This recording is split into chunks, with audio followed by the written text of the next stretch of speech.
আসসালামু আলাইকুম। আমি তোমাদের সাথে যুক্ত আছি তোমাদের সোহান ভাইয়া, এমডি মনিরুজ্জামান মুন্না ভাইয়ার ফেসবুক পেজ এবং ইউটিউব চ্যানেলের পক্ষ থেকে কৃষিগুচ্ছ প্রশ্ন ব্যাংক সমাধান সিরিজের ধারাবাহিকতায় আজকে রসায়নের পরিবেশ রসায়ন অধ্যায়ের ওপর পর্ব 1 নিয়ে আমি আলোচনা করব। তাই কথা আর না বাড়িয়ে আমরা আমাদের কাঙ্ক্ষিত ক্লাসটিতে চলে যাই। দেখো, তোমাদের উদ্দেশ্যে প্রথম যে কোশ্চেনটি রেখেছি সেটা হচ্ছে কি ভাইয়া, এটা হচ্ছে এগ্রিকালচার ইউনিভার্সিটিতে 22 সেশনে চলে আসছিল। ভাইয়া এটা কিন্তু খুবই রিসেন্ট সালে আসা একটা কোশ্চেন। দেখো, কোশ্চেনের মধ্যে তোমাকে কী কী বিষয় বলেছে এবং এই বিষয়গুলো তোমাকে আগে কী করতে হবে, ফাইন্ড আউট করতে হবে এবং ফাইন্ড আউট করার পর তোমাকে আনসার করতে হবে। দেখো ভাইয়া, এখানে বলেছে 10 মোল এ গ্যাস একটা বলেছে এবং বলেছে 30 মোল একটা বি নামক একটা গ্যাস এবং গঠিত মিশ্রণের, অর্থাৎ এখানে এ এবং বি দুইটা গ্যাস মিশ্রণের ফলে মোট চাপ হয়েছে কি ভাইয়া 12 ATM হলে উহাতে এ গ্যাসের কি ভাইয়া আংশিক চাপের কথা বলেছে। ভাইয়া আংশিক চাপ যে কথাটা বলেছে, এই আংশিক চাপের সূত্রটা দিয়েছে আমাদের ডাল্টন স্যার। কোন স্যার দিয়েছে? ডাল্টন স্যার আমাদের আংশিক চাপের সূত্রটা দিয়েছেন এবং এই ডাল্টন স্যারের আংশিক চাপের যে সূত্রটা আছে, এই আংশিক চাপের সূত্র হচ্ছে কি আমরা জানি যে আংশিক চাপ ইকুয়াল হয়ে থাকে, যে আংশিক চাপ ইকুয়াল হয়ে থাকে আমাদের মোল ভগ্নাংশ ইন্টু কী হয় থাকে ভাইয়া, মোট চাপ হয়ে থাকে। এখন এইখানের মধ্যে আমাদের যে কনসেপ্টগুলো দেওয়া আছে সেটা হচ্ছে কি ভাইয়া, মোট চাপ আমাদের কিন্তু এখানে দেওয়া আছে এবং মোল ভগ্নাংশ কি, মোল ভগ্নাংশ হচ্ছে ভাইয়ারা যে মোল ভগ্নাংশে নিজের মোল ভাগ কি আমাদের মোট মোল। তাহলে আমাদের কোন গ্যাসের বলেছে, আমাদেরকে বলেছে এবং মোট চাপ, এইটাকেই বলা হচ্ছে আমাদের আংশিক চাপ। তাহলে এইখানে যদি আমরা লক্ষ্য করি যে আমাদের এ নামক একটা গ্যাস দেওয়া আছে এবং এই গ্যাসের আমাদের কি করতে হবে, আংশিক চাপ বের করতে হবে এবং আংশিক চাপ কার বের করতে হচ্ছে, যে এ গ্যাসের, যার কারণে পি এ এটাকে বলা হয় থাকে আমাদের আংশিক চাপ বলা হয় থাকে। তাহলে এইখানের মধ্যে আমাদের এ গ্যাসের মোল দেওয়া আছে এবং বি গ্যাসের মোল দেওয়া আছে, তাহলে মোট মোল মানে কি ভাইয়া এন এ প্লাস কি এন বি। তাহলে কি হবে আমাদের হচ্ছে এখানে 10 মোল প্লাস হচ্ছে আমাদের 30 মোল, তাহলে আমরা পাচ্ছি টোটাল মোল কত ভাইয়া 40 এবং নিজের মোল মানে কি এন এ এর মোল হচ্ছে কত 10, তাহলে নিজের মোল অর্থাৎ হচ্ছে কি নিজের মোল হচ্ছে 10 এবং আমাদের টোটাল মোল কত ভাইয়া N A plus N B, যেটা হচ্ছে মোট মোল, অর্থাৎ মোল ভগ্নাংশ আমাদের চলে আসবে কোন গ্যাসের, এ গ্যাসের। তাহলে এটা হচ্ছে 40। মোট চাপ কত দেওয়া আছে ভাইয়া, মোট চাপ দেওয়া আছে আমাদের 12। তাহলে আমরা এখান থেকে কী পাবো, এই জিরো ওমিট, তাহলে কি থাকতেছে আমাদের এই যে 3×12, 3×12 কত ভাইয়া 12, তাহলে এখান থেকে আমরা পাচ্ছি 3 ATM। তাহলে আমাদের আংশিক চাপ রিলেটেড যদি কোনো কোশ্চেন আসে অবশ্যই আমরা কী করব, ঠিক এভাবে আংশিক চাপ ইকুয়াল মোল ভগ্নাংশ ইন্টু মোট চাপ দিয়ে খুব সুন্দর মতো কী করতে পারবো, আনসার করতে পারবো। আশা করি তোমরা সকলে বুঝতে পারছো। তাহলে দেখো ভাইয়া, আমাদের 6 ATMও হবে না, 2 ATMও হবে না, 4 ATMও হবে না, আমাদের কাঙ্ক্ষিত আনসার কী হবে ভাইয়া, আমাদের কাঙ্ক্ষিত আনসার হয়ে যাচ্ছে ফ্যান্টাস্টিকভাবে যে ভাইয়া এটা হচ্ছে 3 ATM। ওকে, তাহলে এখন আমরা পরবর্তী কোশ্চেনে চলে যাচ্ছি।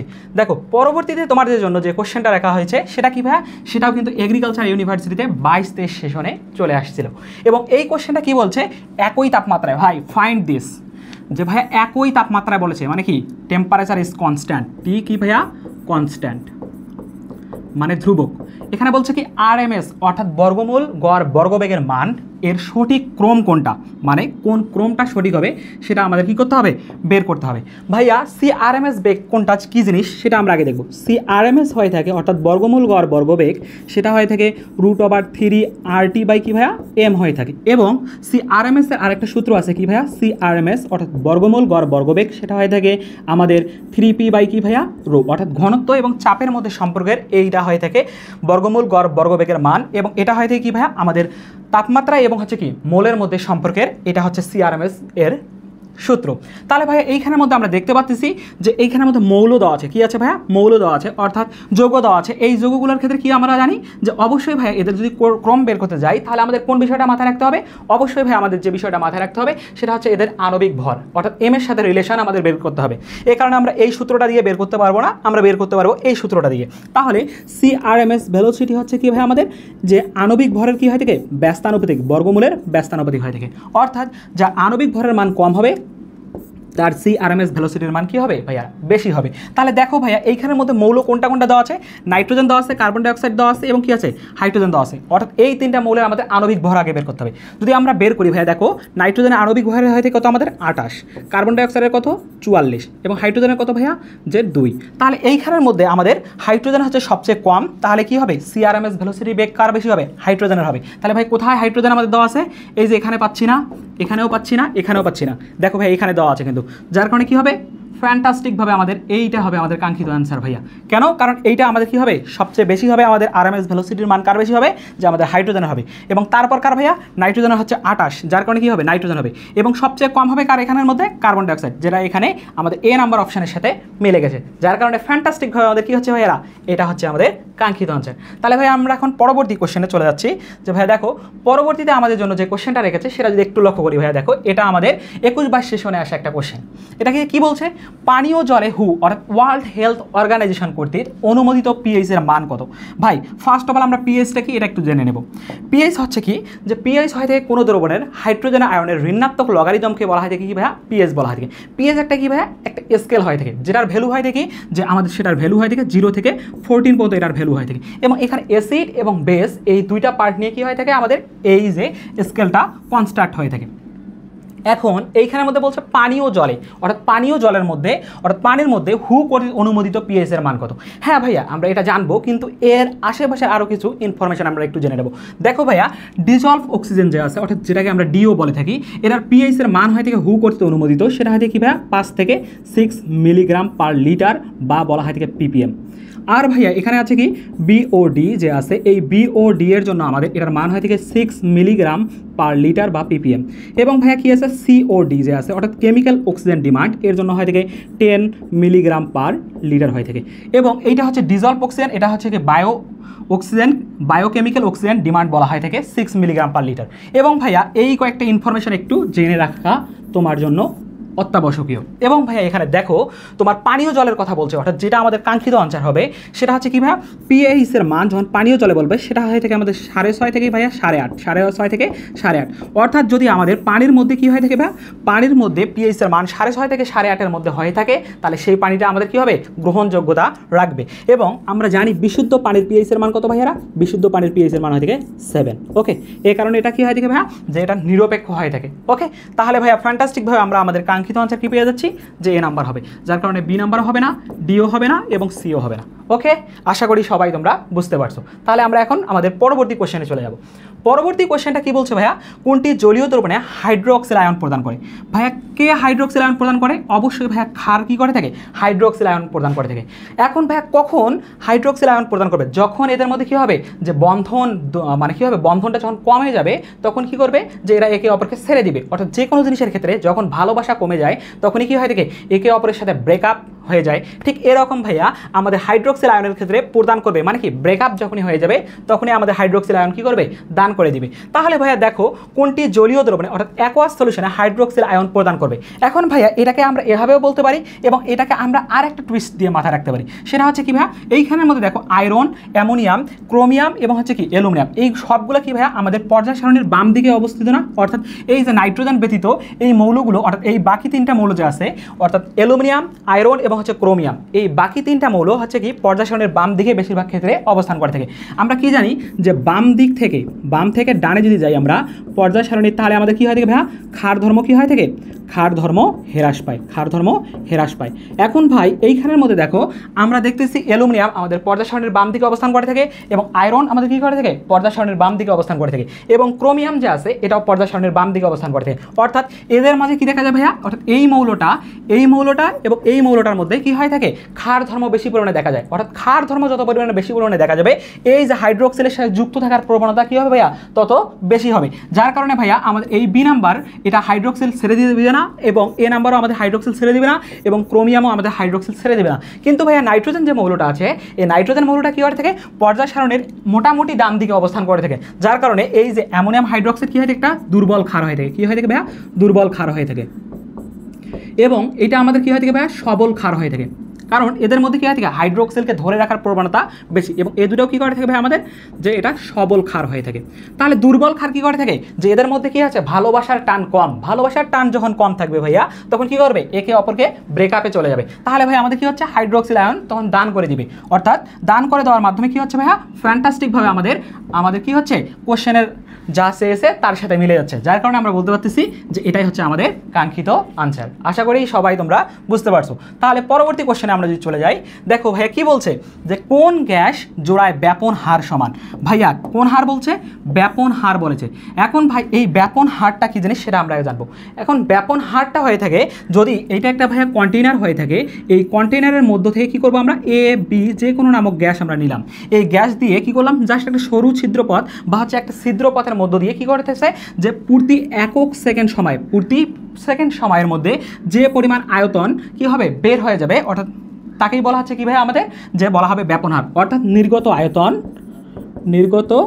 আয়তন ভাগ কি ভাইয়া সময়, এইটাকেই বলা হচ্ছে কি আমাদের ভাইয়া ব্যাপন হার বলা হয় থেকে, যেটা হচ্ছে কি আমাদের বলা হয় থেকে ডিফিউশন রেট। ওকে, তাহলে হচ্ছে কি নির্গত আয়তন ভাগ সময়, যেটাকে আমরা ম্যাথমেটিক্যালি বলতে পারি ভাইয়া R=V/T। আশা করি সবাই তোমরা বুঝতে পারছো। এখন ভাই আমাদের বলছে ব্যাপন হার সমান, এখানে আমরা দেখতেছি আয়তনও দেওয়া নাই, সময়ও দেওয়া নাই, কিন্তু ভাই আমরা এখন কীভাবে এই যে কোশ্চেনটা সলভ করব। অবশ্যই ভাই একটা টুইস্ট আছে, সেই টুইস্টটা কি, সেটা হচ্ছে আমাদের এই টুইস্টটা দিয়েছিলেন আমাদের কোন স্যার ভাইয়া, যে আমাদের গ্রাহামের ব্যাপন সূত্র দিয়েছিলেন। সেটা হচ্ছে কি ভাইয়া যে কোনো গ্যাসের ব্যাপন হার কী হয় থেকে তার আণবিক ভরের বর্গমূলের ব্যস্তানুপাতিক হয় থেকে, এবং আমাদের গ্রাহামের ব্যাপন সূত্রটা হচ্ছে যে কী হয় থেকে ঘনত্বের বর্গমূলের ব্যস্তানুপাতিক হয় থেকে। এখন ভাইয়া এই যে যদি আমাদের ব্যাপন হার বেশি হবে, যখন কী হবে ভাইয়া আমাদের যে আণবিক ভর যখন কম হবে, অর্থাৎ এদের মধ্যে রিলেশন থেকে আমরা দেখতে পারবো যাদের ব্যাপন হার কি বলেছিল ভাইয়া, ব্যাপন হার বলেছিল আমাদেরকে সমান কথা বলেছে। সমান মানে কি, যাদের আণবিক ভর কি হবে অর্থাৎ M1 = M2 হবে, তখনই আমরা বলতে পারবো ওই দুটা গ্যাসের ব্যাপন হার কি হবে সমান হবে। তাহলে যাদের আণবিক ভর সমান হবে তাদের ক্ষেত্রে আমরা বলতে পারবো। তাহলে ভাই আমরা যে ডি নাম্বার অপশন থেকে একটু লক্ষ্য করি, সেটা হচ্ছে কি নাইট্রোজেন হচ্ছে 28 এবং অক্সিজেন হচ্ছে কত আমাদের ভাইয়া যে 16। তাহলে আমরা পাচ্ছি 28 16 কত হচ্ছে আমাদের 28 16 হয়ে যাচ্ছে 8 6 14 4 হয়ে থাকলো 1, তাহলে হচ্ছে কি যে 3 আর 1 হচ্ছে 4 44। এবং নাইট্রোজেন ডাই অক্সাইডের ক্ষেত্রে কী দেখা যাচ্ছে, নাইট্রোজেন হচ্ছে আমাদের 14 এবং এটা হচ্ছে 32, তাহলে 4 2 6 এবং 3 আর 1 হচ্ছে কি ভাইয়া 4। অর্থাৎ আমরা দেখতেছি কি ভাইয়া যে এখান থেকে 4 2 6 আর হচ্ছে 3 1 4 46, অর্থাৎ 46 আর 44 দেখা যাচ্ছে, যার কারণে এটা হওয়ার কোনো চান্স নাই। এবং আমরা যদি এই অপশানটা দেখি, কার্বন মনোঅক্সাইড, কার্বনের হচ্ছে আমাদের 12 এবং অক্সিজেনের কত ভাই আমাদের 16, 12 16 কত 28, এবং নাইট্রোজেন ডাইনাইট্রোজেন অক্সাইড যে হয় থেকে কত ভাইয়া 28 প্লাস হচ্ছে কি আমাদের 16, তাহলে 28 16 হচ্ছে কত আমাদের 8 6 14 4 হয়ে থাকলো 1, তাহলে 3 আর 1 4, 2 আর 1 3 আর 1 হচ্ছে 4 44, যার কারণে এটার সাথেও আমাদের রিলেশন হচ্ছে না, অর্থাৎ দুটার আণবিক ভর সমান হচ্ছে না। এবং কার্বন ডাই অক্সাইড এবং ডাইনাইট্রোজেন অক্সাইড যদি লক্ষ্য করি, এটা হচ্ছে কার্বন ডাই অক্সাইড আমরা জানি কত ভাইয়া 44, কারণ কার্বন হচ্ছে 12 আর অক্সিজেন হচ্ছে আমাদের 32, তাহলে 44, এবং এইখানে হচ্ছে 28 প্লাস হচ্ছে কি ভাইয়া 16, 28 16 হচ্ছে আমাদের কত 28 16 আমাদের হয়ে যাচ্ছে ভাইয়া 44। দেখো ভাইয়া এইখানের মধ্যে 44 এবং এখানের মধ্যে 44 পাওয়া গেছে, ফ্যান্টাস্টিকভাবে কী হয়ে গেছে আমাদের আণবিক ভর দুইটা কী হয়ে গেছে ভাইয়া সমান হয়ে গেছে, অর্থাৎ M1 = কী হয়ে গেছে M2 হয়ে গেছে। অর্থাৎ এটার জন্য M1 যদি আমরা M1 বলি, এটার জন্য যদি M2 বলি, সে দুটো সমান, যার কারণে আমাদের ব্যাপন হার কী হবে, এটাই হবে আমাদের কি ভাইয়া সমান ব্যাপন হার দেখা দিবে, যার কারণে আমরা ফ্যান্টাস্টিকভাবে বলবো এটাই হচ্ছে আমাদের কাঙ্ক্ষিত আনসার। আশা করি তোমরা সকলে বুঝতে পারছো। তাহলে পরবর্তী কোশ্চেনে যদি চলে যাই, দেখো ভাইয়া কী বলছে, বোল্টজম্যান ধ্রুবকের কথা বলেছে আমাদেরকে, যে ভাই বোল্টজম্যান ধ্রুবকটা কী হবে, যে ধ্রুবকের একক বলেছে, কি বলেছে বোল্টজম্যান ধ্রুবকের এককের কথা বলেছে।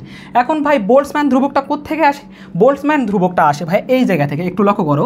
আমরা জানি আদর্শ গ্যাসের সমীকরণ কী ভাইয়া PV = nRT।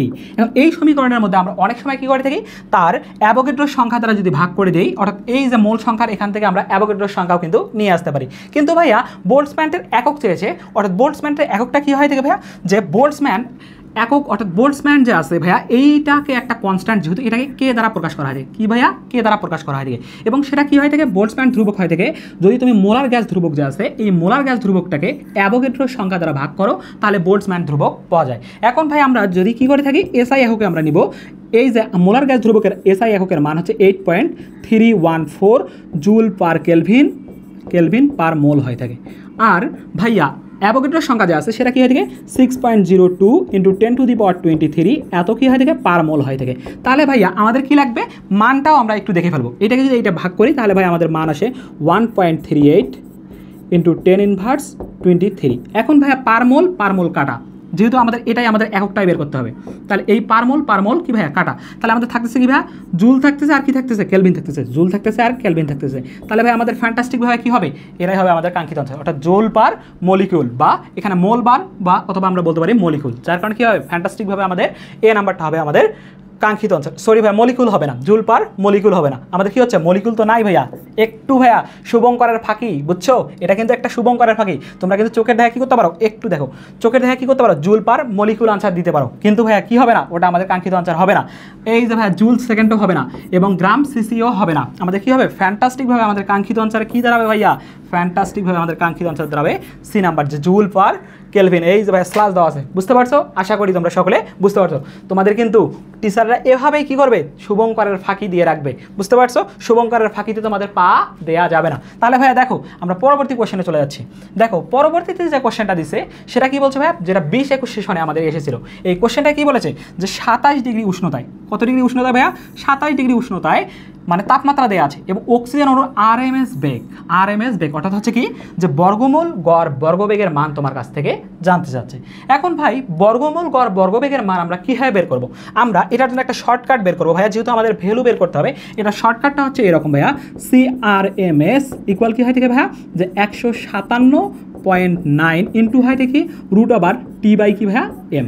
এখন ভাই এইখানের মধ্যে 157.9 দিয়ে আছে ভাইয়া, এটার মধ্যে আমি কি করেছি ভাইয়া, একবারে মিটার পার সেকেন্ড এককে মান নিয়ে আসতে পারবো এবং এই কারণে 1000 দ্বারা গুণ করে আমি এখানে এই ভ্যালুটা এক্সিকিউট করেছি।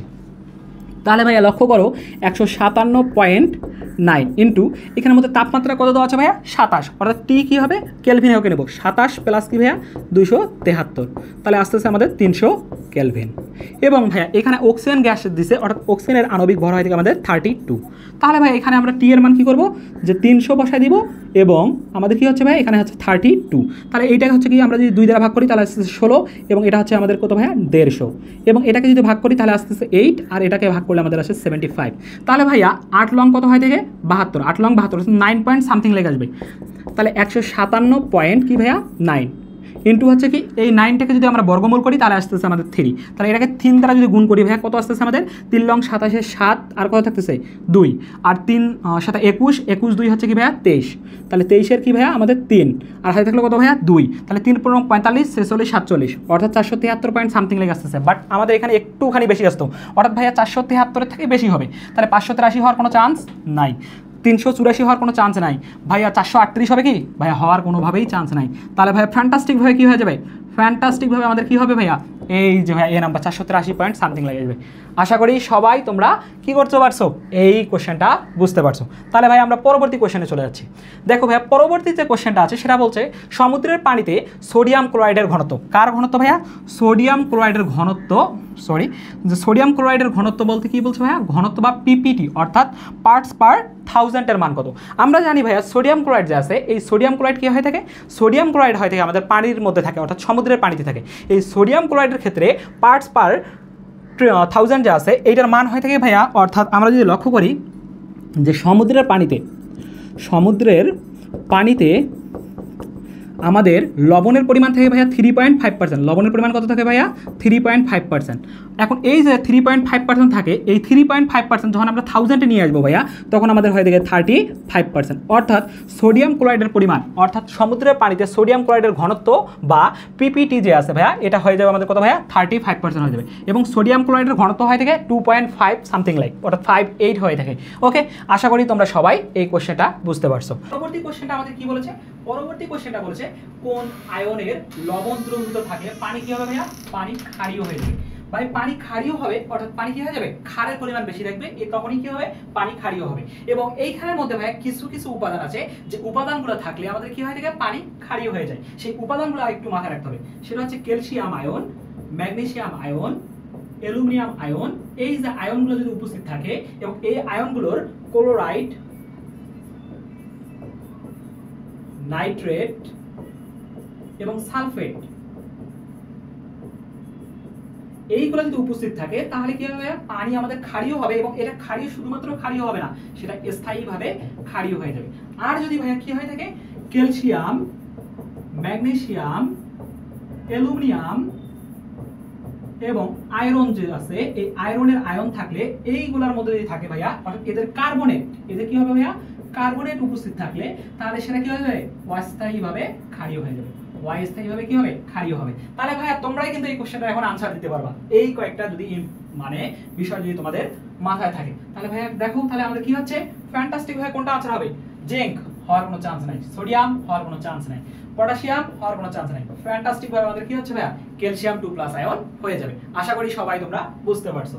পরবর্তী কোশ্চেনে যে যাই ভাইয়া, দেখো কি বলছে যে কোনটি লুইস অ্যাসিড, অর্থাৎ লুইস স্যার একটা মতবাদ দিয়েছিলেন, সেই মতবাদের আলোকে আমরা কি করব ভাইয়া কোনটা লুইস অ্যাসিড হয়ে থাকবে সেটা আমরা এখন দেখব।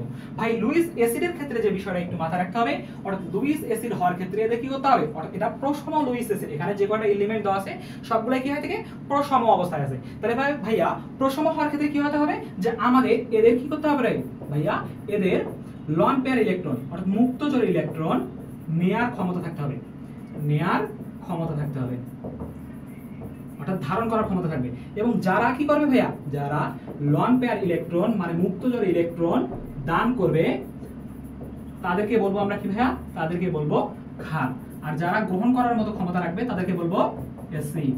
তাহলে আমাদের কি হবে ভাইয়া, এখানে যে এলিমেন্টটা দেখতে হবে সেটা হচ্ছে কি, যেটা আমাদের কি করবে যে লন পেয়ার ইলেকট্রন গ্রহণ করবে সেটাকেই বলবো আমরা লুইস অ্যাসিড বলবো। তাহলে একটু যদি লক্ষ্য করি যে নাইট্রেট যে আছে, এই নাইট্রেটের ক্ষেত্রে যে বিষয়টা লক্ষ্য করবো সেটা হচ্ছে নাইট্রোজেন যে আছে, এই নাইট্রোজেনের ক্ষেত্রে কি হয় থাকে ভাইয়া, এখানে থাকে আমাদের একটা অক্সিজেন, এখানে হচ্ছে অক্সিজেন এবং এখানে একটা থাকে হাইড্রোজেন, এবং ভাইয়া এখানে কি থাকে যে এখানে থাকে আমাদের একটা অক্সিজেন, এবং এখানে কি হয়ে থাকে কোনো মুক্ত জোড় ইলেকট্রন বিদ্যমান থাকে না, যার কারণে ভাই এটা আমাদের কি হবে না, লুইস অ্যাসিড হওয়ার কোনো চান্স নাই। এবং সালফারিক অ্যাসিডের ক্ষেত্রে যদি আমরা একটা বিষয় লক্ষ্য করি সেটা হচ্ছে সালফার এটা, এবং এখানে কি হয় থাকে অক্সিজেন, এখানে হয় থাকে কি ভাইয়া অক্সিজেন, এখানে থাকে অক্সিজেন, এখানে থাকে হাইড্রোজেন, এবং এখানে থাকে অক্সিজেন এবং এখানে থাকে আমাদের হাইড্রোজেন।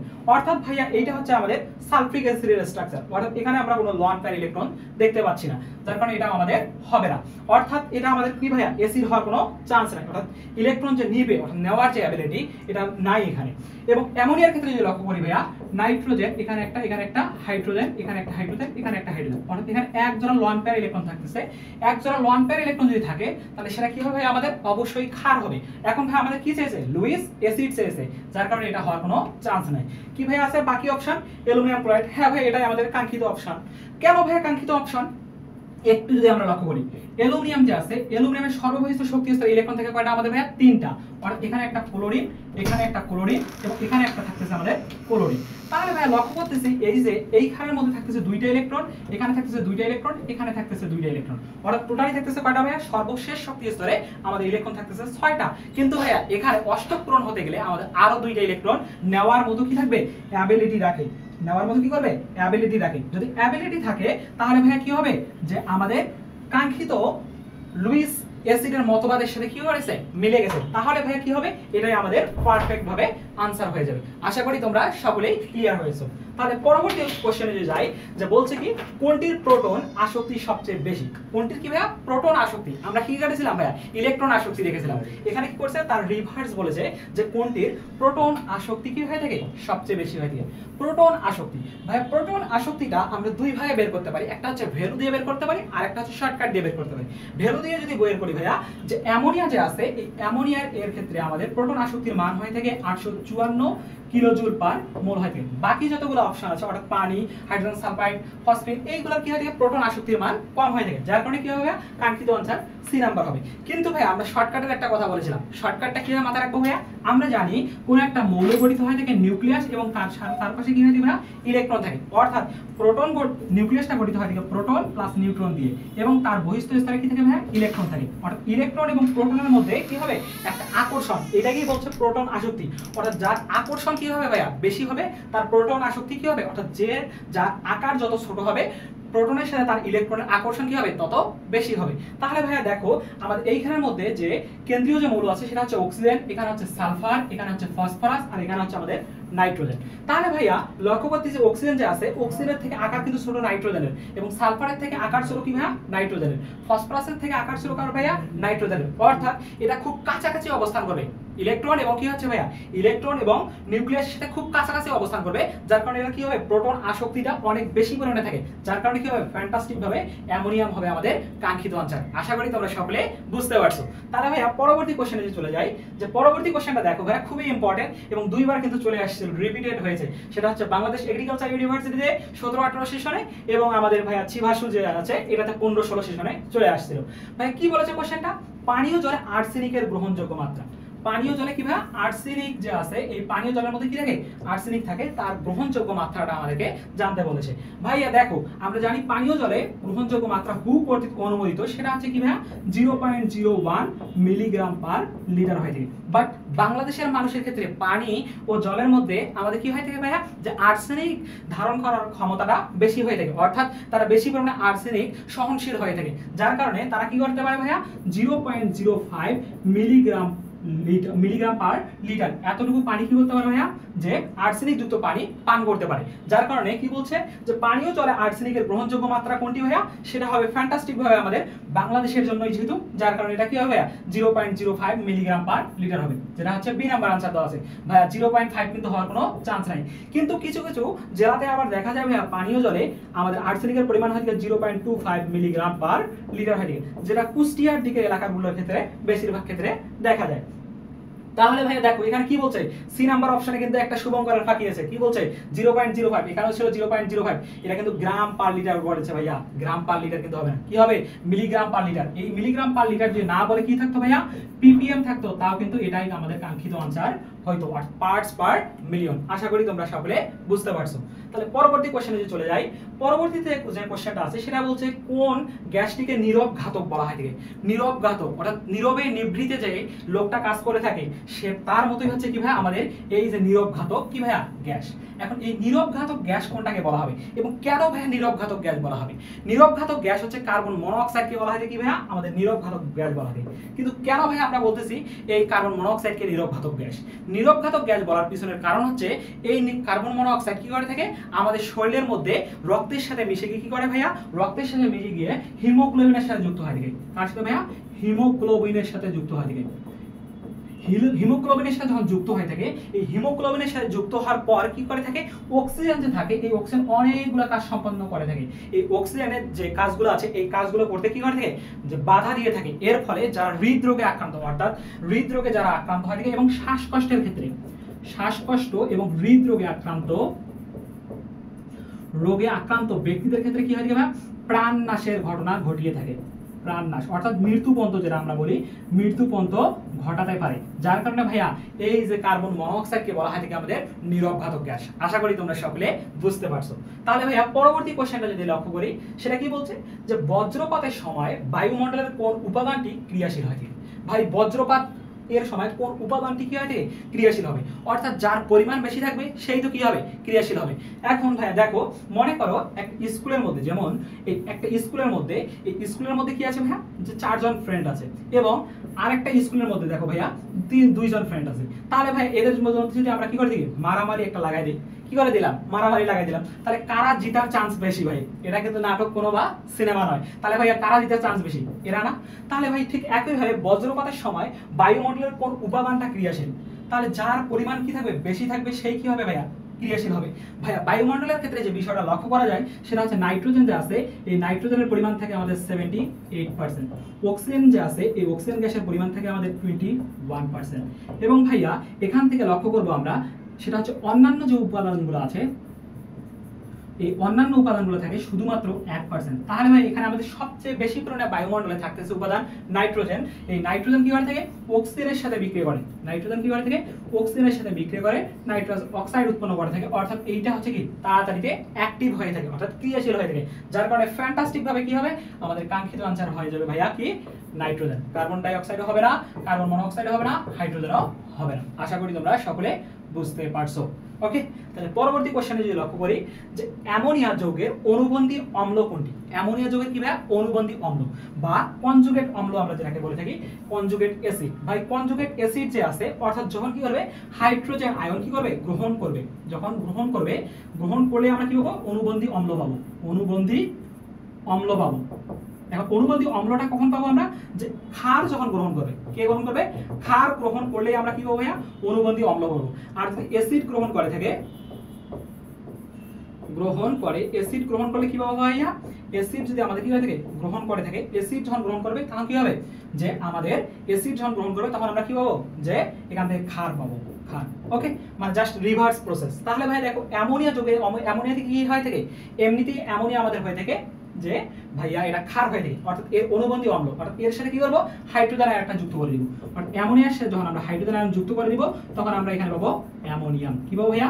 অ্যামোনিয়াম পাবো। যার কারণে কি হবে যে এটা হবে না, অ্যামোনিয়াম হাইড্রোক্সাইড হবে না, নাইট্রেট আয়ন হবে না, আমাদের ফ্যান্টাস্টিক ভাবে কাঙ্ক্ষিত আনসার হবে অ্যামোনিয়াম আয়ন। আশা করি তোমরা সকলে বুঝতে পারছো। তাহলে ভাইয়া পরবর্তী কোশ্চেনে যদি চলে যাই, যে ভাইয়া দেখো এটা কিন্তু বর্গমূল গড় বর্গবেগের একটাই কনসেপ্ট। যে ভাইয়া কি বলছে, যারা বাংলাদেশ এগ্রিকালচার ইউনিভার্সিটিতে এসেছিল, যে 3টি গ্যাস অণুর বেগ যথাক্রমে দেওয়া আছে, অর্থাৎ 3টা গ্যাস এখানে দেওয়া আছে। কয়টা গ্যাস ভাইয়া? 3টা গ্যাস দিয়েছে। এই 3টা গ্যাসের ক্ষেত্রে কি বলেছে, যে একটু লক্ষ্য করি আমরা, 3টা গ্যাসের ক্ষেত্রে আমাদের বলেছে কি, 3টি গ্যাসের ক্ষেত্রে বলেছিল, একটু দেখো, 3টি গ্যাস অণুর কি বলছে বেগ দেওয়া আছে। একটা আছে কি ভাইয়া 25 দেয়া আছে, একটা আছে 30, একটা আছে 35। তাদের মূল গড় বর্গবেগ, আমরা মূল গড় বর্গবেগ বা সিআরএমএস ভেলোসিটি কি জানি ভাইয়া? সিআরএমএস ভেলোসিটি জানি, যেটা আমরা নরমালি যদি বলি সেটা কি হয় থাকে ভাইয়া বর্গমূল হয় থেকে, অর্থাৎ বর্গমূল গড় বর্গবেগ, অর্থাৎ কি আছে গড় হবে কত ভাইয়া? 3টা আছে, তার কারণে 3 দ্বারা ভাগ হবে, অর্থাৎ 3টার ক্ষেত্রে কি হবে 3টার বেগ দেওয়া আছে, অর্থাৎ 3টা বেগে কি হবে বর্গ করে দিলেই আমাদের কাঙ্ক্ষিত আনসার পেয়ে যাব। অর্থাৎ 25 কে যদি বর্গ করি তাহলে আসে 625, 625।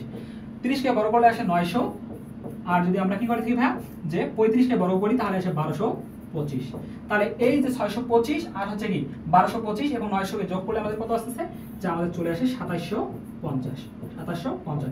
তাহলে 3 দ্বারা যদি ভাগ করি ভাইয়া, 3 লং কত হয় থেকে, 3 লং হয় থেকে 27, আর হয় থেকে 3 16 48, তাহলে 916, আর বর্গমূল 916। মানে কি ভাইয়া 30 কে বর্গ করলে আমরা কি পাই 900 পাই। তাহলে ভাই এর থেকে একটুখানি বেশি হবে, অর্থাৎ 30 এর থেকে কি হবে, 30 এর থেকে একটুখানি বেশি হবে, তাহলে 90 হবে, হওয়ার কোনো চান্স নেই। 30 এর থেকে কিন্তু একটুখানি বলেছি বেশি হবে, সামথিং লাইক হবে, তাহলে ভাই এটা 30 হওয়ার কোনো চান্স নাই, 17 হওয়ারও তো কোনো চান্স নাই। যার কারণে ফ্যান্টাস্টিক ভাবে কি হবে, সি নম্বরে আমাদের কি হবে কাঙ্ক্ষিত আনসার হবে। আশা করি সবাই তোমরা বুঝতে পারছো। তাহলে পরবর্তী কোশ্চেনটা যদি লক্ষ্য করি ভাইয়া, বলছে কি যে নিচের কোন সমীকরণটি গ্যাসের গতিতত্ত্ব থেকে উদ্ভূত। গ্যাসের কি ভাইয়া? গ্যাসের গতিতত্ত্ব থেকে আমাদের কাছ থেকে বলছে যে গ্যাসের গতিতত্ত্ব থেকে উদ্ভূত। গ্যাসের গতিতত্ত্ব থেকে কোন সমীকরণটা আমাদের উদ্ভূত হয়েছে।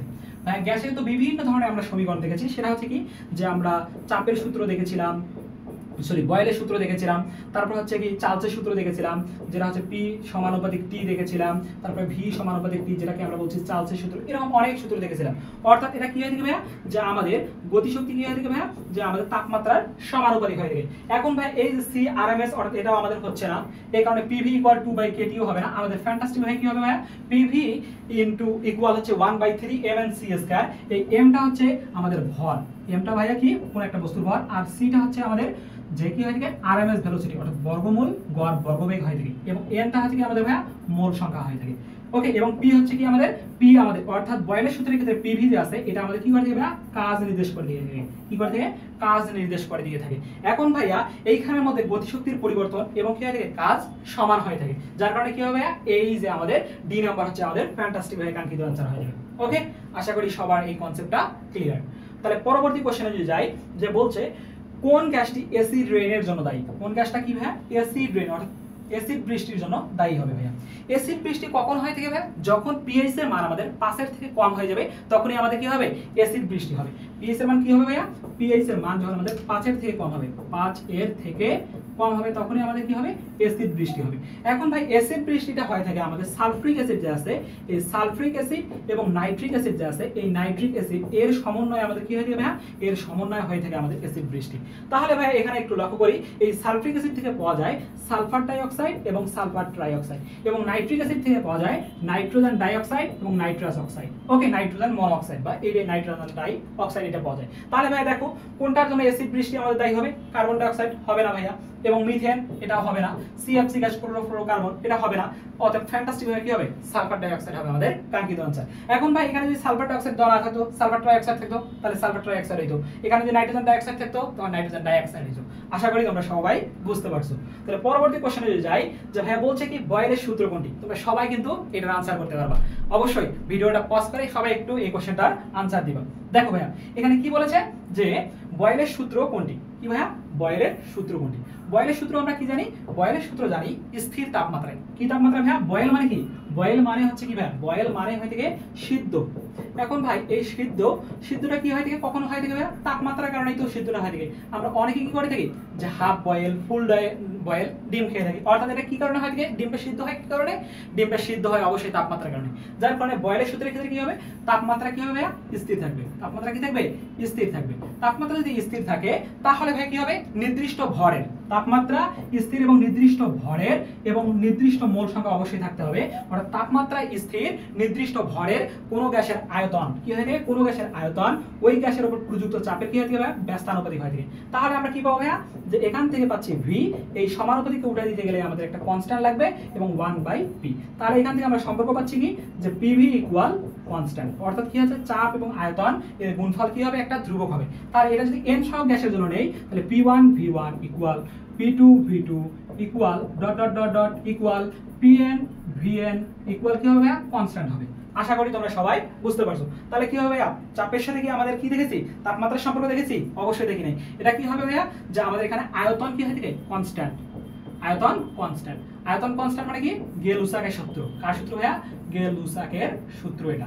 এবং এখানে ভি সমানুপাতিক n, যার কারণে এটা কি ভাইয়া, আমাদের অ্যাভোগাড্রোর সূত্র, অ্যাভোগাড্রোর সূত্র। এবং ভি সমানুপাতিক টি, অর্থাৎ হচ্ছে কি ভাইয়া, চাপ এখানে কনস্ট্যান্ট। তাহলে চাপ যদি কনস্ট্যান্ট হয়ে থাকে ভাইয়া, চাপ কনস্ট্যান্ট হলে আমরা কি জানি, চাপ কনস্ট্যান্ট হলে এটা হয় কি ভাইয়া, আমাদের চার্লসের সূত্র। কার সূত্র, চার্লসের সূত্র হয়ে থাকে। এই যে ভাইয়া v1 v2 p2 সরি, এখানে হচ্ছে p1 v1 equal p2 v2, অর্থাৎ এটা হচ্ছে কি আমাদের কাঙ্ক্ষিত আনসার, যেটা হচ্ছে বয়েলের সূত্র, বয়েলের সূত্র। তাহলে ফ্যান্টাস্টিক ভাবে আমরা আমাদের কাঙ্ক্ষিত আনসার কি পেয়ে গেছি ভাইয়া, a নাম্বার। আশা করি তোমরা সবাই বুঝতে পারছো। তাহলে পরবর্তী কোশ্চেনে যদি যাই, যে ভাইয়া কি বলছে, বায়ুতে নিচের কোনটি অধিক হারে অ্যাসিড বৃষ্টি হয়। আমরা কিন্তু কিছুক্ষণ আগেই ভাইয়া এই কোশ্চেনটা কি করছি, জাস্ট সামারিও দেখাই দিয়েছি, যে ভাইয়া অ্যাসিড বৃষ্টির ক্ষেত্রে কি হয় থাকে, যে কোনটা আধিক্য বেশি পরিমাণে হলে অ্যাসিড বৃষ্টি হয়, সেটা অবশ্যই বলেছিলাম যে ভাইয়া সালফ্রিক অ্যাসিড এবং কি হয় থাকে, সালফ্রিক অ্যাসিড এবং হচ্ছে কি নাইট্রিক অ্যাসিড, এই দুটো গ্যাস থাকে। এবং এই দুটো গ্যাসের ক্ষেত্রে কি হয় থাকে, সালফার ডাইঅক্সাইড হয়ে থাকে এবং সালফার ট্রাইঅক্সাইড হয়ে থাকে এবং নাইট্রোজেন ডাইঅক্সাইড এবং নাইট্রোজেন ডাইঅক্সাইড এবং কি হয়ে থাকে, নাইট্রোজেন ডাইঅক্সাইড এবং নাইট্রোজেন মনোঅক্সাইড হয়ে থাকে।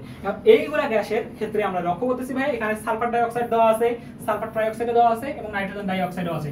যার কারণে কি হবে ভাইয়া, এবং ডি নাম্বার অপশনটা কি দেওয়া আছে ভাইয়া, জাস্ট চোখের দেখায় তোমরা এ নাম্বার অপশন থেকে দাগায় দিলে হবে না কিন্তু ভাইয়া, শুভঙ্করের ফাঁকি আছে এখানে। কি বলছে ভাইয়া, ডি নাম্বারের মধ্যে বলেছে অল, মানে কি এখানকার যতগুলো উপাদান আছে সবগুলো কিন্তু ভাইয়া কি কারেক্ট, যার কারণে কাঙ্ক্ষিত আনসার কি হবে, ডি নাম্বার হবে। আশা করি তোমরা সবাই বুঝতে পারলা।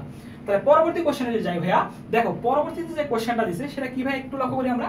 বলছে একটি 5 লিটার বেলুনকে, কত লিটার বেলুন ভাইয়া, 5 লিটার বেলুনকে 25 ডিগ্রি সেলসিয়াস থেকে কি করছি 50 ডিগ্রি সেলসিয়াস তাপমাত্রায় উত্তপ্ত করলে নতুন আয়তন কত হবে। তাহলে ভাই এখানে কোন জিনিসটাকে আমাদের স্থির রেখেছে, অর্থাৎ সম্পর্ক কার কার মধ্যে বলেছে, সম্পর্ক ভাইয়া বলেছে এখানে কার কার হবে, সম্পর্ক হবে ভাইয়া আমাদের আয়তনের সাথে কার, তাপমাত্রা। তাহলে আয়তনের সাথে তাপমাত্রার সম্পর্ক কখন হয় থাকে ভাইয়া, যখন আমাদের কি থাকে, চাপ স্থির থাকে তখনই হয়ে থাকে। তাহলে ভি সমানুপাতিক কি জানি ভাই আমরা, টি। তাহলে এখানে সম্পর্ক হবে কি, যে v1/t1 ইকুয়াল v2/t2। তাহলে এখানে কি হচ্ছে, t1 এর মান এইটা, এটা হচ্ছে কি t2 এর মান।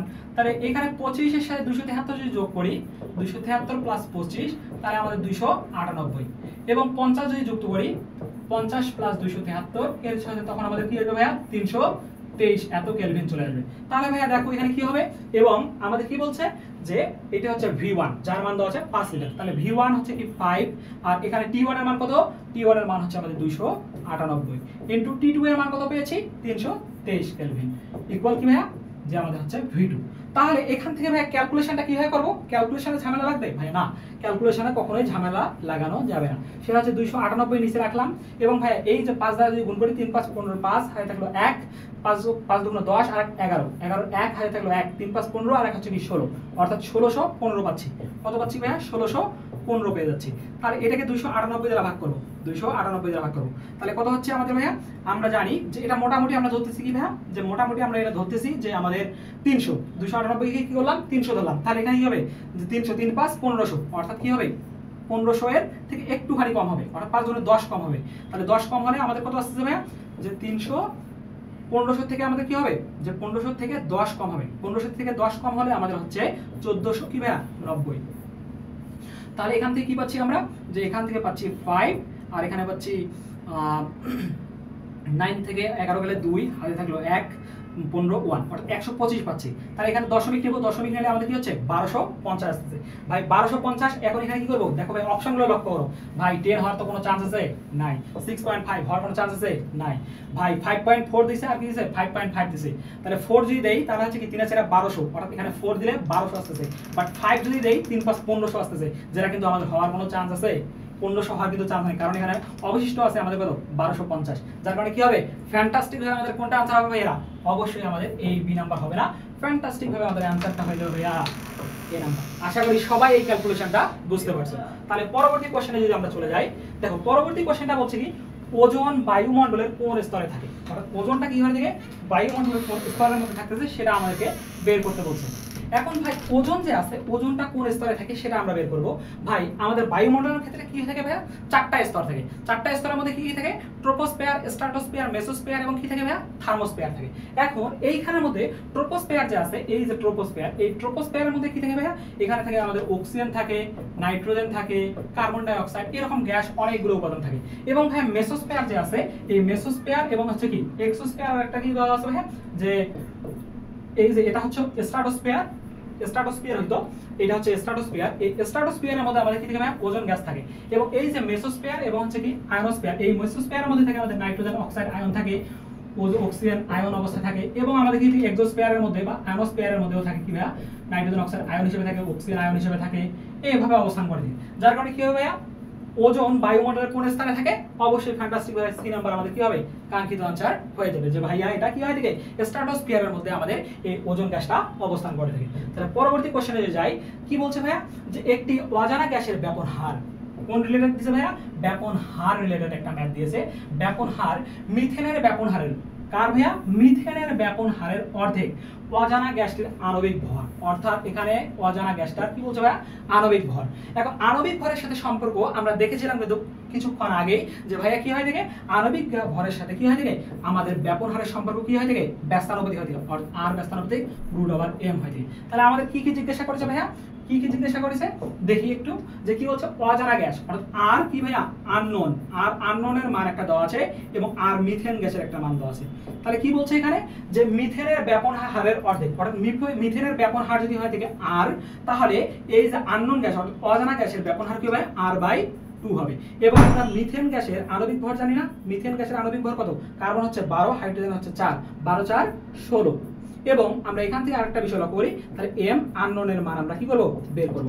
তাহলে এখান থেকে একটু সম্পর্ক দেখি, আর আননোন বাই আর কি ভাইয়া, যে মিথেন, সেটা কি হবে বর্গমূল কি হবে উল্টে যাবে, জাস্ট ব্যস্তানুপাতিক সম্পর্ক, যার কারণে কি হবে m মিথেন হবে আর এখানে কি হবে m আননোন হবে। তাহলে এইখানের মধ্যে আর আননোনের মান কত r/2, r বাই কি ভাইয়া 2, আর মিথেনের আমাদের ব্যাপন হার কত r। তাহলে এখান থেকে আমরা কি পাবো বর্গমূল m, মিথেনের ভর জানি কত, আণবিক ভর কত জানি আমরা যে ভাইয়া 16, আর এর জন্য হচ্ছে কত m আননোন আমরা যেটা বের করব। তাহলে এইখানের মধ্যে আমরা উভয় পাশে কি করব, এই যে r কাটা দিব এবং উভয় পাশে কি করব ভাইয়া বর্গ করব। বর্গ করলে আমাদের আসতেছে হাফের উপর এখানে বর্গ আসতেছে এবং এখানে আমাদের বর্গমূলটা উঠে গিয়ে কি থাকবে 16 আর m আননোন আসবে। তাহলে ভাইয়া 1/4 আর এখানে কি আসতেছে 16/m আননোন। তাহলে এখানে m আননোন আমাদের এখানে এর দিকে চলে আসবে, আর 4 16 কি হয় থেকে ভাইয়া 64 হয় থেকে। তাহলে m আননোন অর্থাৎ কি অজানা গ্যাসের আণবিক ভর আমরা কত পেয়ে গেলাম ভাইয়া, ফ্যান্টাস্টিক ভাবে পেয়ে গেলাম 64। এইটাও হবে না, 4ও হইল না এবং 32ও হইল না। আশা করি তোমরা সবাই বুঝতে পারলাম। তাহলে পরবর্তী কোশ্চেনে যাই ভাই, পরবর্তী যে কোশ্চেনটা আছে সেটা দেখো একটু লক্ষ্য করো, কি বলেছে, যে নির্দিষ্ট চাপে বলা মানে অবশ্যই কি বলতেছে ভাই আমাদের, যে p is constant. p constant কখন হয় থেকে, যে p কনস্ট্যান্ট হয় থেকে আমাদের চার্লসের সূত্রে। কোন সূত্রে ভাইয়া, চার্লসের সূত্রে। তাহলে এখানে কি হবে v সমানুপাতিক t, অর্থাৎ v1/t1 ইকুয়াল v2/t2, এই সূত্র দিয়ে আমাদের ম্যাথটা করতে হবে। কি বলছে আদর্শ গ্যাসের 200 কি বলছে 200 মিলিলিটার এবং 0 থেকে কি করছে ভাইয়া, যে 0 থেকে এই যে 0 একটা দিছে, এই 0টা কি হবে ভাইয়া, 0 হচ্ছে t1 এবং আমাদের 100 হচ্ছে কি t2। এই উত্তপ্ত করলে আয়তন কত গুণ হবে, আয়তন কি বলছে ভাইয়া কত গুণ হবে, অর্থাৎ আয়তন কত গুণ মানে কি, এই যে এইটাকে যদি আমরা বলি ভি আয়তন, কি বলি ভাইয়া, এটাকে যদি ভি আয়তন বলি, তাহলে এই ভি আয়তনটা কি হবে, ভি আয়তনের থেকে কত গুণ হবে, এটা যদি ভি আয়তন বলি এর থেকে কত গুণ হবে সেটা আমাদের কাছ থেকে জানতে যাচ্ছে, অর্থাৎ v2 এর মান আমাদের কাছ থেকে জানতে যাচ্ছে। তাহলে একটু লক্ষ্য করি, v1 এর মান কি আমরা ধরেছি ভাইয়া, v ধরেছি, অর্থাৎ এর কত গুণ, অর্থাৎ 200 আমরা বসাতে পারি। t1 এর মান কি হচ্ছে, যে t1 এর মান 0 মানে কি 273 কেলভিন, আর t2 মানে কি 273 এর সাথে 100 যোগ করলে 373। তাহলে কি পাচ্ছি আমরা, যে এইখানে পাচ্ছি 273 ইনটু কি হবে এই T2টা এখানে আসবে, সেটা হচ্ছে কি 373 ইকুয়াল V2। মানে কি এই যে আমাদের 200 এর থেকে কত গুণ বেশি হবে, সেটা হবে কি ভাইয়া যে V2 হইল 373 ভাগ হচ্ছে কি ভাইয়া 273 এই যে V, অর্থাৎ 200 মিলিলিটার থেকে এত গুণ আমাদের কি হবে বেশি হবে আমাদের V2 এর মান। তাহলে ভাই দেখো 0/100 আছে, হওয়ার কোনো চান্স নাই। 100/0 হওয়ার কোনো চান্স নাই। 273 বাই কি আছে 373, আমাদের কি 273/373 আছে? না ভাইয়া নাই, যার কারণে সি নাম্বার হবে না। ফ্যান্টাস্টিক ভাবে आंसरটা আমরা পেয়ে যাচ্ছি ভাইয়া। এই যে ভাইয়া 373/273 হবে আমাদের, যেটা হচ্ছে আমাদের কাঙ্ক্ষিত आंसर। আশা করি তোমরা সবাই বুঝতে পারলাম। পরবর্তী কোশ্চেনে যদি যাই, বায়ুতে নিচের কোনটির আধিক্য হলে অ্যাসিড বৃষ্টি হয়? এই কোশ্চেনটা আবার রিপিট হয়েছে যে ভাই কি ভাই আমরা জানি এটা, সেটা হচ্ছে ডি নাম্বার হচ্ছে আমাদের কাঙ্ক্ষিত आंसर হবে। ওকে, পরবর্তী কোশ্চেনটা কি বলছে একটু যদি লক্ষ্য করি, সেটা হচ্ছে কি লোহা ও স্টিলের স্থাপনা, অর্থাৎ লোহা এবং স্টিলের অনেকগুলো স্থাপনা থাকে না, অর্থাৎ হচ্ছে অনেক কিছু তৈরি করা হয় থেকে এই স্থাপনাগুলো নষ্ট করার জন্য কোন গ্যাসটা দায়ী? কোন গ্যাসটা দায়ী? এখানে অনেকগুলো গ্যাস দেওয়া আছে, এই গ্যাসগুলোর মধ্যে কোন গ্যাসটা কি হয় থেকে ভাইয়া দায়ী হয়ে থাকে, সেটা তোমার কাছ থেকে জানতে যাচ্ছে। আমরা একটু সবগুলো গ্যাস নিয়ে একটু কি করব জানবো। যে কার্বন মনোঅক্সাইড যেটা আছে, এই কার্বন মনোঅক্সাইড এটা কি হয় থেকে ভাইয়া নীরব ঘাতক গ্যাস বলা হয়। কি বলা হয়? নীরব ঘাতক গ্যাস বলা হয়, অর্থাৎ এটা স্থাপনা কখনোই ধ্বংস করে না। তারপরে কি আছে ভাই carbon die oxide. Carbon die oxide যে আছে, এই কার্বন ডাই অক্সাইড কি হয় থেকে ভাইয়া খাদ্য প্রস্তুতিতে সহায়তা করে থাকে, খাদ্য প্রস্তুতিতে সহায়তা করে থাকে। কিভাবে ভাইয়া? যে এটা হচ্ছে কি যে গাছ যে খাদ্য তৈরি করে থাকে, এই গাছ খাদ্য প্রস্তুতির সময় কার্বন ডাই অক্সাইডকে ইউজ করে থাকে। মিথেন যে আছে ভাইয়া, এটা হচ্ছে কি আমাদের প্রাকৃতিক কি হয় থাকে, মিথেন যে আছে, এই মিথেন আমাদের হয় থেকে কি গ্যাস একটা হয় থাকে। এই মিথেন গ্যাস হচ্ছে কি আমরা হচ্ছে প্রাকৃতিক গ্যাস বলা হয় থেকে। এই প্রাকৃতিক গ্যাস আমরা কি করে থাকি ভাইয়া, যে আমরা হচ্ছে এলপিজি গ্যাস এইগুলোর ক্ষেত্রে ব্যবহার করে থাকি। ভাইয়া এইখানে আমরা লাস্ট অপশন কি পেয়ে যাচ্ছি ভাইয়া? লাস্ট অপশন পেয়ে যাচ্ছি আমাদের যে ভাইয়া সালফার ডাই অক্সাইড। এই সালফার ডাই অক্সাইডটা কি করে থাকে ভাইয়া? এই সালফার ডাই অক্সাইডটা লোহা এবং স্টিলের স্থাপনা যে আছে, এই লোহা এবং স্টিলের স্থাপনাগুলোকে ধ্বংস করার জন্য, অর্থাৎ কি করে দেবে নষ্ট করে দেয়, নষ্ট করার জন্য দায়ী হয়ে থাকে। আশা করি সবার কাছে এই কোশ্চেনটা ক্লিয়ার হয়ে গেছে। পরবর্তী কোশ্চেনে যদি যাই, সেটা কি বলছে নিম্নের কোন গ্যাসটির জন্য, অর্থাৎ নিচের কোন গ্যাসের জন্য বলছে ভাইয়া, নিচের কোন গ্যাসের জন্য পিভি বনাম পি লেখচিত্রটি এক্স অক্ষের সমান্তরাল হবে। পিভি বনাম পি মানে কি ভাইয়া? এটা অবশ্যই বয়েলের সূত্রের সাথে কানেক্টেড। পিভি ইকুয়াল আমরা কে জানি, তাহলে এইখানের মধ্যে যদি আমরা গ্রাফটা একটু লক্ষ্য করি ভাইয়া, সেটা কি হচ্ছে যে এটা পিভি বনাম কি বলছে পি এর লেখচিত্র। পিভি বনাম পি মানে কি এটা অবশ্যই এক্স অক্ষের আমাদের কি হবে সমান্তরাল হবে। এই গ্রাফটা কি বলছে এক্স অক্ষের সমান্তরাল সরল রেখা বলছে। তাহলে ভাই এটা কখন হয় থাকে, এটা হওয়ার ক্ষেত্রে সূত্র, এই সূত্রটা কখন এসেছিল? এটা ছিল আমাদের আদর্শ গ্যাস হওয়ার ক্ষেত্রে। আদর্শ গ্যাসের সমীকরণ যে আছে, এবং আদর্শ গ্যাস থেকে কি হয় থাকে ভাইয়া, যদি কোনো একটা গ্যাস আদর্শ গ্যাস হয়ে থাকে অর্থাৎ আইডিয়াল গ্যাস হয়ে থাকে, তখন সেটা কি হবে পিভি বনাম পি লেখচিত্র এক্স অক্ষের কি ভাইয়া সমান্তরাল হবে। এখন ভাই এখানের মধ্যে হাইড্রোজেন গ্যাস দেওয়া আছে, কার্বন ডাই অক্সাইড গ্যাস দেওয়া আছে এবং অক্সিজেন গ্যাস দেওয়া আছে। এই সবগুলো কি হয় থাকে ভাইয়া আমাদের যে আইডিয়াল গ্যাস, কখনোই এগুলো হয় থাকে না, এরা কি হয় থাকে বাস্তব গ্যাস হয়ে থাকে। অর্থাৎ বাস্তব গ্যাস হওয়ার কারণে কি হবে না ভাইয়া, আমাদের এই যে hydrogen gas, carbon die oxide gas এবং অক্সিজেন গ্যাস কোনোটাই কি হবে না পিভি বনাম পি এর লেখচিত্রের এক্স অক্ষের সমান্তরাল হবে না। যার কারণে ফ্যান্টাস্টিক ভাবে आंसरটা কি হবে ভাইয়া, যে কোনোটি নয়, এটাই হবে আমাদের কাঙ্ক্ষিত आंसर। তাহলে পরবর্তী কোশ্চেনে যদি যাই, যে পরবর্তী কোশ্চেনটা কি বলেছে ভাইয়া? পরবর্তী কোশ্চেন বলেছে আমাদেরকে যে কোনটি বরফের সঠিক সংকেত। এটা সবাই কিন্তু জানার কথা যে ভাইয়া বরফের সঠিক সংকেত কোনটি। বরফের সঠিক সংকেত হচ্ছে পানি যে আছে ভাইয়া, পানির এন সংখ্যক যদি কি থাকে আমাদের যে অণু থাকে, তাহলে সেটাকে আমরা বলবো কি যে এটাকেই বলবো আমরা বরফের সঠিক সংকেত। যার কারণে পানিও হবে না, এটা হবে না, এবং পানির চার অণু হবে না। ফ্যান্টাস্টিক ভাবে আমাদের ডি নাম্বার হবে আমাদের কাঙ্ক্ষিত आंसर। তাহলে পরবর্তী কোশ্চেনে যদি যাই, পরবর্তী কোশ্চেনটা কি বলছে যে স্থির চাপে, কি চাপে বলছে ভাইয়া স্থির চাপে, নোট ইট যে ভাইয়া স্থির চাপে। স্থির চাপে বলা মানেই হচ্ছে কি স্থির চাপে বলা মানেই চার্লস, স্থির চাপে বলা মানেই চার্লসের সূত্র।